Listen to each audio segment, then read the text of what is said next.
yang dikhawatirkan itu kalau tidak tertarik dengan yang namanya asuransi.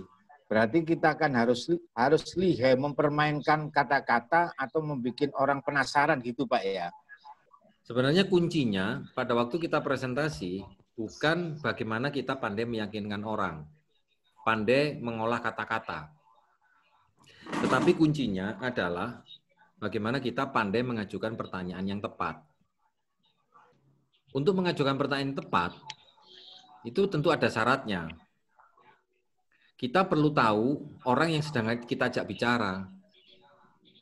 Kalau kita mengenal orang yang kita ajak bicara, kita tahu persis keluarganya, kenal anaknya, tahu kondisi keuangannya, maka kita bisa mengajukan pertanyaan-pertanyaan yang membuat dia itu akhirnya berpikir, sehingga lampu itu tetap menyala. Lampu untuk mencari solusi dari prospek kita itu menyala. Contoh misalnya, pada waktu presentasi jauh lebih baik kalau kita memanggil namanya daripada Anda, Bapak, Bro. Ya. Aneh kan kalau kita nggak kenal namanya, misalnya saya presentasi Pak Hendrikus, terus saya lupa namanya Bapak kan ya jadi kurang deket gitu.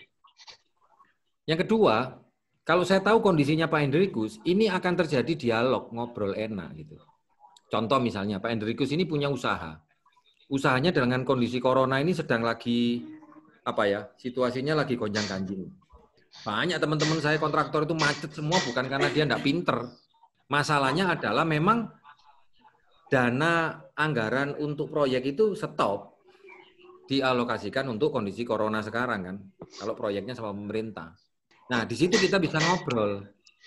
Misal, saat kita ngomong topik penting nggak income buat Pak Hendrikus, pasti jawabannya penting. Mengapa kok penting? Ya karena ada kebutuhan.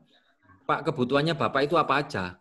Selain rumah tangga, bisnis Bapak perlu nggak? Iya. Nah, itu akan jadi lebih mengena. Apalagi kalau di sela-sela kita ngobrol itu kita katakan bahwa, Pak, apakah Bapak nggak khawatir gitu? Jika kondisi ini terus-menerus bertahan sampai 1 tahun. Bagaimana kalau ini terjadi kondisi lesu ini sebulan, 2 bulan, 1 tahun, 2 tahun, kira-kira apa yang akan terjadi? Nah itu pertanyaan-pertanyaan ini membuat orang itu jadi mikir gitu. Jadi kuncinya bukan bagaimana kita mengolah kalimat, tapi mengajukan pertanyaan yang tepat.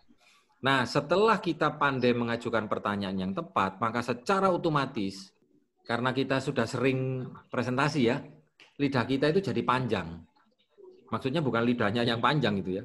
Kita ini akan punya perbendaharaan data. Makanya orang yang presentasinya sering, itu dia bisa peka, orang yang diajak bicara ini nanti akan memberikan respon apa. Belum ngomong kita sudah langsung tahu, oh orang ini nggak mau, oh orang ini menunda gitu ya.